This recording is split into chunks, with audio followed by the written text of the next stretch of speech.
समीर के एक फैसले ने सब कुछ बदल दिया है। वो रिमझिम से अपने रिश्ते को सिर्फ इंसानियत का नाम देकर अलग होने की बात करता है। ये सुनकर रिमझिम टूट जाती है, लेकिन प्रेम बुआ उसे समझाती है कि समीर ने ये फैसला जल्दबाजी में लिया है।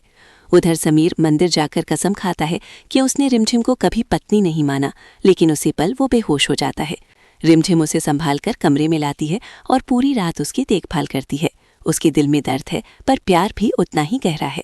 आखिरकार रिमझिम एक बड़ा कदम उठाती है। वो अग्नि को साक्षी मानकर समीर को अपना पति स्वीकार कर लेती है। अब ये सिर्फ एक रिश्ता नहीं, बल्कि उसकी प्रतिज्ञा बन चुका है। लेकिन अमायरा इस सब को चुपचाप देख रही है और एक नई साजिश रचने की तैयारी में है। समीर के शब्द अब भी रिमझिम के कानों में गूंज रहे थे। हमारे बीच सिर्फ इंसानियत का रिश्ता है। ये सुनते ही जैसे उसके दिल की धड़कन रुक सी गई थी, लेकिन उसने खुद को संभाल लिया था, क्योंकि वो जानती थी कि अगर वो टूट गई तो सब खत्म हो जाएगा। वो धीरे धीरे मंदिर की सीढ़ियों से नीचे उतरी। उसकी आंखों में आंसू थे, लेकिन उसके कदमों में एक अजीब सी मजबूती भी थी। उधर समीर देवी के सामने खड़ा था। उसके चेहरे पर सख्ती थी, लेकिन दिल के अंदर एक तूफान चल रहा था जिसे वो खुद भी समझ नहीं पा रहा था। उसने हाथ जोड़कर आंखें बंद की और ऊंची आवाज में कहा, मैं कसम खाता हूँ कि मेरा और रिमझिम का रिश्ता सिर्फ इंसानियत का है। हमने कभी पति पत्नी का रिश्ता नहीं माना। जैसे ही उसके शब्द खत्म हुए, अचानक उसके सिर में तेज चक्कर आया और उसकी आंखों के सामने अंधेरा छा गया। अगले ही पल वो जमीन पर गिर पड़ा। समीर! रिमझिम की चीख पूरे मंदिर में गूंज उठी। वो दौड़ती हुई उसके पास पहुंची और उसे अपनी गोद में संभाल लिया। उसका चेहरा पीला पड़ चुका था और सांसें धीमी थी। रिमझिम का दिल जोर जोर से धड़कने लगा। उसने घबराकर चारों तरफ देखा और मदद के लिए पुकारा, लेकिन उस वक्त वहां कोई नहीं था। उसने खुद ही हिम्मत जुटाई और किसी तरह समीर को सहारा देकर कमरे तक ले आई। उसके हाथ कांप रहे थे, लेकिन उसने उसे बिस्तर पर लिटाया और तुरंत पानी लाकर उसके चेहरे पर छींटे मारे। समीर, उठो, प्लीज उठो। उसकी आवाज़ टूट रही थी। आंखों से आंसू लगातार बह रहे थे, लेकिन वो हार मानने को तैयार नहीं थी। रात धीरे धीरे बीत रही थी। घड़ी की टिक टिक कमरे की खामोशी को और गहरा कर रही थी, लेकिन रिमझिम अब भी वहीं बैठी थी, समीर का हाथ अपने हाथों में थामे हुए, जैसे उसे जाने नहीं देना चाहती हो। उसने धीरे से कहा, तुम चाहे कुछ भी कहो समीर, मेरे लिए तुम ही सब कुछ हो। तभी समीर ने हल्की सी हरकत की। उसकी उंगलियां हिली और उसने धीरे धीरे आंखें खोली। रिमझिम के चेहरे पर उम्मीद की चमक आ गई। समीर, तुम ठीक हो ना? लेकिन समीर ने कुछ पल उसे देखा और फिर नजरें हटा लीं। मैं ठीक हूँ। उसकी आवाज़ कमज़ोर थी, लेकिन उसमें दूरी साफ महसूस हो रही थी। ये देखकर रिमझिम का दिल एक बार फिर टूट गया, लेकिन इस बार उसने अपने आंसू रोक लिए। कुछ देर बाद जब सब शांत हो गया, रिमझिम चुपचाप कमरे से बाहर निकल गई। उसके कदम उसे फिर उसी मंदिर की तरफ ले गए जहाँ से सब शुरू हुआ था। वहाँ अग्नि अब भी जल रही थी। उसकी लौ शांत थी, लेकिन गवाह बनने के लिए तैयार थी। रिमझिम ने अग्नि के सामने खड़े होकर हाथ जोड़ लिए। उसकी आंखों में अब कोई डर नहीं था, सिर्फ एक फैसला था। उसने धीमी लेकिन मजबूत आवाज़ में कहा, आज मैं इस अग्नि को साक्षी मानकर समीर को अपना पति स्वीकार करती हूँ। उसकी आवाज़ में ऐसी सच्चाई थी कि जैसे हर शब्द दिल से निकल रहा हो। चाहे वो मुझे कभी स्वीकार करें या नहीं, लेकिन मैं उन्हें अपना मान चुकी हूँ और हमेशा निभाऊंगी। उसके आंसू अग्नि की रोशनी में चमक रहे थे, लेकिन इस बार उनमें कमजोरी नहीं थी, बल्कि अटूट विश्वास था। उसी वक्त दरवाजे के पीछे खड़ी अमायरा ये सब देख रही थी। उसकी मुठ्ठियां कस गई थी, आंखों में जलन और गुस्सा साफ दिखाई दे रहा था। तो तुम इतनी आसानी से हार मानने वाली नहीं हो रिमझिम, उसने मन ही मन कहा, लेकिन मैं भी तुम्हें जीतने नहीं दूंगी। उसके चेहरे पर एक खतरनाक मुस्कान फैल गई, जो आने वाले तूफान का संकेत दे रही थी। अगली सुबह हवेली में सब कुछ सामान्य दिख रहा था, लेकिन अंदर ही अंदर बहुत कुछ बदल चुका था। रिमझिम अब पहले जैसी नहीं थी। उसकी आंखों में एक नई ताकत थी, जैसे उसने खुद से कोई वादा किया हो। समीर भी उसे देख रहा था। उसे महसूस हो रहा था कि कुछ तो बदल गया है, लेकिन वो समझ नहीं पा रहा था कि क्या। उसने रिमझिम के पास जाकर धीरे से कहा, तुम ठीक हो? रिमझिम ने उसकी तरफ देखा और हल्की सी मुस्कान दी। हाँ, अब मैं ठीक हूँ। उसकी आवाज़ में एक अजीब सा आत्मविश्वास था जो पहले नहीं था। लेकिन कहानी यहाँ खत्म नहीं होती, क्योंकि अमायरा अब अपनी अगली चाल चलने के लिए तैयार थी, और इस बार उसका निशाना सिर्फ रिमझिम नहीं बल्कि उसका विश्वास था।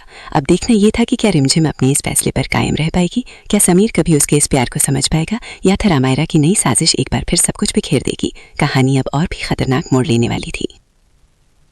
रिया मेहरा 24 साल की बेहद खूबसूरत और पढ़ी लिखी लड़की थी, लेकिन किस्मत ने उसे कभी खुश नहीं रखा। उसके पिता की मौत के बाद उसकी माँ ने बहुत मुश्किल से उसे पाला। रिया ने मेहनत करके MBA पूरा किया और एक अच्छी नौकरी पाली थी। उसी दौरान रिया की मुलाकात विक्रम सिंह राजपूत से हुई। विक्रम अमीर खानदान का इकलौता बेटा था। वो रिया पर जान छिड़कता था। रिया भी उसके प्यार में पड़ गई। दोनों ने शादी कर ली। शादी के बाद रिया राजपूत हवेली में आई। हवेली में 3 लोग थे, सास सरला सिंह, ससुर रुद्र सिंह और देवर अंश सिंह। बाहर से देखने में परिवार बहुत संस्कारी लगता था, लेकिन अंदर से ये परिवार बेहद जहरीला और लालची था। पहले कुछ दिन तो सब ठीक चला, लेकिन धीरे धीरे रिया को एहसास होने लगा कि ये लोग उसे सिर्फ इसलिए घर लाए हैं क्योंकि उसे घर की बहू बनाकर उसकी सारी प्रॉपर्टी हड़पनी थी। रिया के पिता ने अपनी मौत से पहले रिया के नाम बहुत बड़ी प्रॉपर्टी और बैंक बैलेंस छोड़ा था, जिसकी जानकारी राजपूत परिवार को थी। 1 महीने बाद रिया के साथ बर्ताव बदलने लगा। सास सरला उसे हर छोटी छोटी बात पर अपमानित करने लगी। तुम जैसे गरीब घर की लड़की हमारे घर की इज्जत नहीं बढ़ा सकती, बस खाना बनाओ और चुपचाप बैठी रहो। देवर अंश तो उसे देखकर ताने मारता, भाभी जी तुम्हारे जैसे चेहरे वाले तो बाजार में सस्ते मिलते हैं। सास ससुर ने रिया को नौकरानी की तरह इस्तेमाल करने शुरू कर दिया। वो सुबह 5 बजे उठकर पूरे घर का काम करती, फिर ऑफिस जाती और शाम को वापस आकर फिर काम करती। विक्रम जो पहले इतना प्यार करता था अब अपनी माँ बाप के सामने चुप रहता। वो रिया की मदद करने की हिम्मत नहीं करता था। एक रात रिया ने देखा कि सास और ससुर उसके पिता की प्रॉपर्टी के कागजात निकालकर फर्जी सिग्नेचर करने की कोशिश कर रहे थे। रिया ने विरोध किया तो ससुर ने उसे जोर से थप्पड़ मार दिया। विक्रम ने भी चुपचाप देख लिया। उस रात रिया टूट गई। उसने रोते हुए अपनी माँ को फोन किया। माँ ने कहा, बेटी अब तो बस सहना ही पड़ेगा।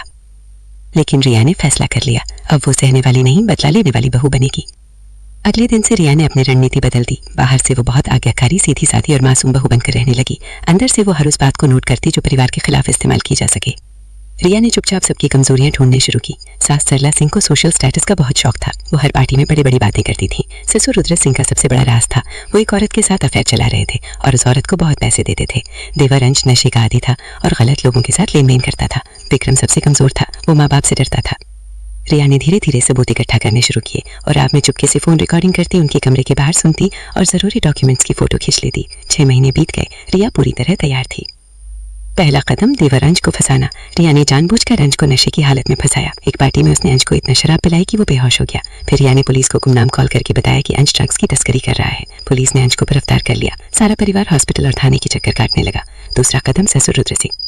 रिया ने ससुर की रखेल का पता लगा लिया था। उसने चुपके से उस औरत से मिलकर सारे पैसे के ट्रांजैक्शन के सबूत जुटाए। फिर एक दिन रिया ने सास सरला को सबूत दिखा दिए। सरला को गुस्सा आया और उन्होंने रुद्र सिंह पर हमला बोल दिया। घर में भयंकर झगड़ा हुआ। रुद्र सिंह की इज्जत परिवार और समाज में गिर गई। तीसरा कदम सास सरला सिंह। सास सरला सिंह की सबसे बड़ी कमजोरी थी उनकी बड़ी बेटी प्रिया, जो विदेश में रहती थी। रिया ने चुपके से प्रिया को सारी सच्चाई बता दी कि कैसे उसके माता पिता रिया की प्रॉपर्टी हड़पने की कोशिश कर रहे हैं। प्रिया ने भासी बात की और साफ कह दिया कि वो अब माँ बाप का साथ नहीं देगी। सरला सिंह अकेली पड़ गई। अब सबसे मुश्किल काम बचा था विक्रम। रिया ने विक्रम को अकेले में बुलाया और सारी रिकॉर्डिंग सबूत उसके सामने रख दिए। विक्रम हैरान रह गया। रिया ने ठंडे स्वर में कहा, तुमने मुझे कभी प्यार नहीं किया, तुमने मुझे सिर्फ प्रॉपर्टी के लिए इस्तेमाल किया। अब मैं तुम्हें इस्तेमाल करूंगी। या तो तुम मेरे साथ खड़े हो जाओ या मैं तुम्हारे पूरे परिवार को जेल भिजवा दूंगी। विक्रम डर गया। उसने रिया से माफी मांगी और कहा कि वो अब उसका साथ देगा। अंतिम बार रिया ने पूरे परिवार को एक साथ बुलाया। हवेली के हॉल में सब बैठे थे। रिया ने टीवी पर सारी रिकॉर्डिंग, फोटो और डॉक्यूमेंट चला दिए। सास ससुर और देवर के चेहरे सफेद पड़ गए। रिया खड़ी होकर बोली, आप लोगों ने मुझे नौकरानी समझाया, थप्पड़ मारा, अपमानित किया।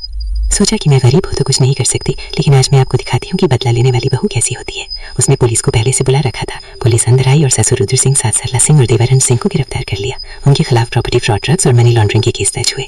विक्रम को रिया ने माफ कर दिया, लेकिन शर्त रखी कि वो अब उसके अधीन रहेगा। कुछ महीनों बाद रिया ने राजपूत हवेली को अपने नाम कर लिया। उसने हवेली को एक वेलफेयर सेंटर बना दिया जहाँ गरीब लड़कियों को पढ़ाई और ट्रेनिंग दी जाती थी। रिया बदला लेने वाली बहू के नाम से जानी जाने लगी। वो अक्सर कहती थी, मैंने बदला इसलिए नहीं लिया कि मुझे खुशी मिले, मैंने बदला इसलिए लिया था कि कोई लाख बहू मेरी तरह ना सहे। समापन। रिया की कहानी हर उस बहू के लिए है जो ससुराल में तड़प रही है। सच्चाई, सब्र और स्मार्ट प्लानिंग से कोई भी औरत अपने अपमान का बदला ले सकती है।